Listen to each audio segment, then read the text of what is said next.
2007 Jeep Wrangler. We're going to do an oil change on it. This particular Jeep Wrangler has 285,000 miles, and we're just going to do your common oil change. Things you're going to need is a 16mm wrench for the drain plug, some type of oil filter wrench. I highly recommend this style here. Oil filter, and 6 quarts of whatever kind of oil that you prefer.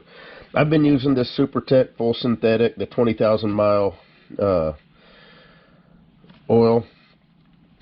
So far I haven't had no complaints. I haven't seen any evidence that this is not a quality oil that would cause any problems.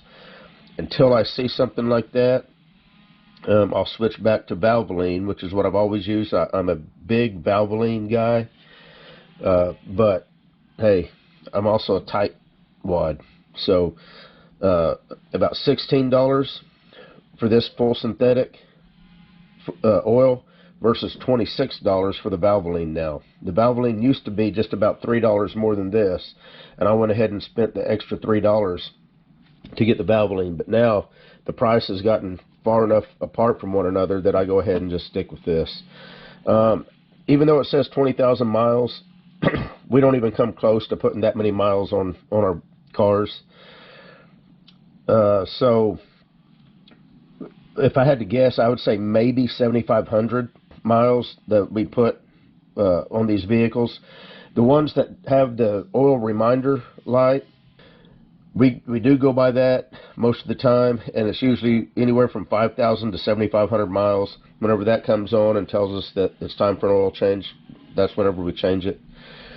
So it's always well under 10,000 miles. So this 20,000 mile oil, I think, is going to be fine. But anyway, oh, you're also going to need a drain pan. So get you a good drain pan. I've had this one for, I don't know, 30 years. Throw it up underneath the vehicle. And let me get my wrench, get the camera set up, and we'll get started.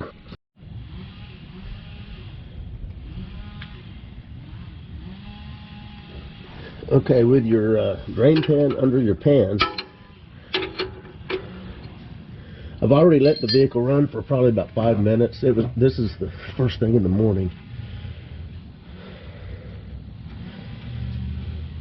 And what I like to do is I'll unscrew the drain plug as far as it'll go, but I'm still putting pressure against the plug. And now when I'm ready, I'm just going to quickly move my hand. And I'm going to let the oil drain into the pan.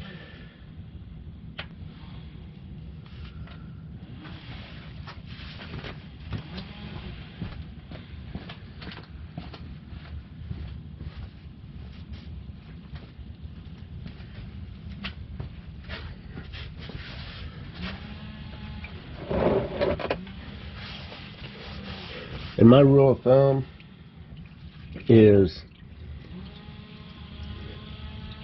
when it starts breaking up, when the stream of the oil is no longer one continuous stream and it starts breaking up, I usually call it good.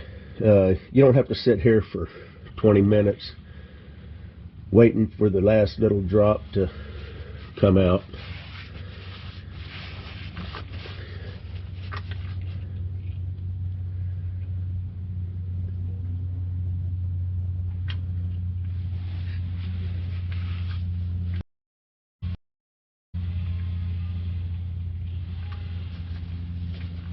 But you do want to monitor it, because I don't know how that's coming on the camera, but the oil is actually kind of curving back toward the front. So if you put the pan to where the oil is draining into the pan and then you get up and walk away, you may come back and now it's actually hitting the side of the pan, or not hitting the pan at all, and now you've got a mess. So it's a good idea to every now and then monitor it, make sure that the pan is centered pretty much underneath the oil drain plug. And you can see the oil's getting ready to start breaking apart. And of course, you can sit here however long you want. I mean, if you wanted every single little tiny bit out, then by all means, you can do that. But I usually got other things I want to get done instead of sitting here watching a oil drain. It's breaking apart down toward the pan, but I like to see it starting to break apart up closer to the drain plug.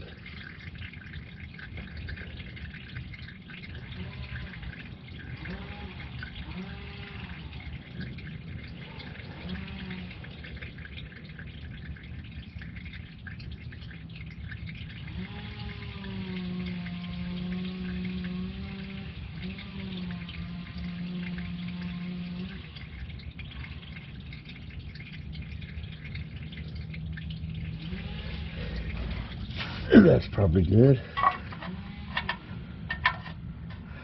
And make sure you don't cross thread your drain plug. Last thing you want is a stripped drain plug on your oil pan. That's not going to be good.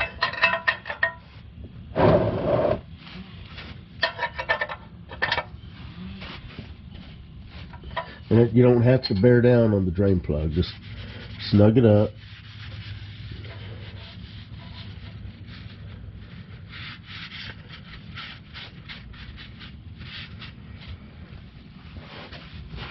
Alright, now I'm just going to take the drain pan and I'm going to put it right underneath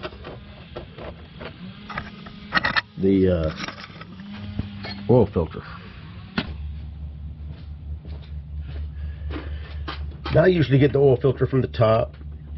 You can do it from the bottom, but I just reach right down like so. Make sure the drain plug or the drain pan is underneath the filter.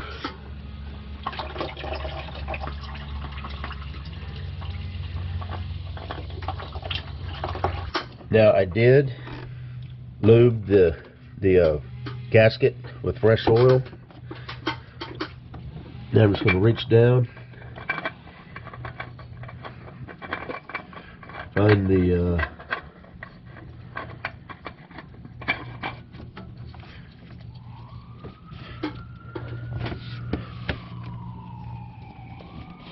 and that's about all you need right there. Do not sit there with a wrench and tighten the oil filter. Last thing you want to do.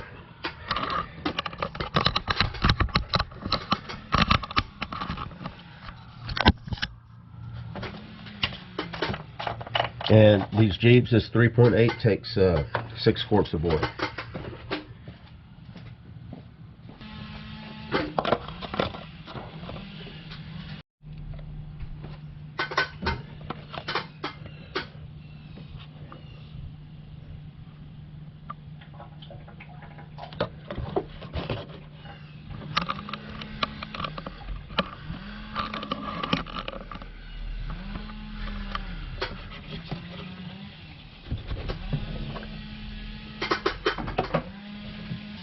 That was 1 quart that I already had. Now for the other 5 quarts.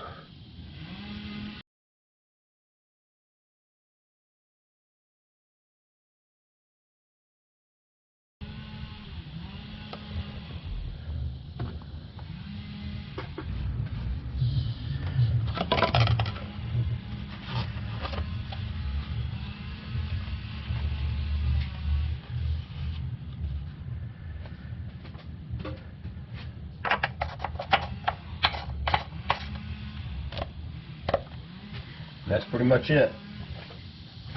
Another thing is check the oil level. Now I don't always do this. If I know I put exactly the right amount in, which I know I put 6 quarts in, obviously it's going to be right. But pull the dipstick out, wipe it off. And right now it'll be a little bit over full, if anything, because the oil filter is not soaked up the oil. So you can see the top hash mark, and it's just a little bit higher than that. Once I start it up and the oil filter fills up, it'll drop by however much that oil filter holds. But it's got exactly 6 quarts in, which is what the book calls out. And that's it. You're done. Start it up. Make sure there's no oil leaks. Let's do that.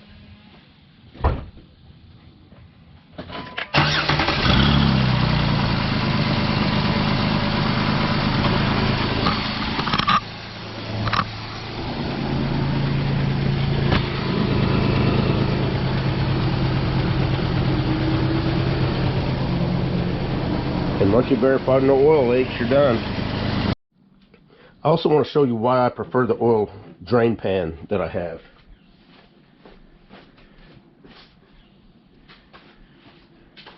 So when I'm done, I pour the old oil back into the jug.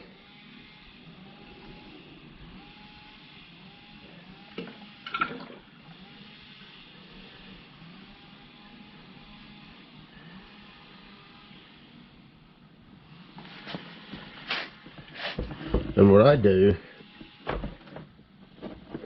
is I literally just let it sit here, just like that. And I'll let it sit there for however long, a couple hours, and let all that oil drain into that jug. Put the lid on it, take it to one of the parts houses, and they take it and they recycle it. So makes it very easy and convenient to get rid of your old oil, and you know, with a lot less stress on doing an oil change. That's all I got. You guys take care.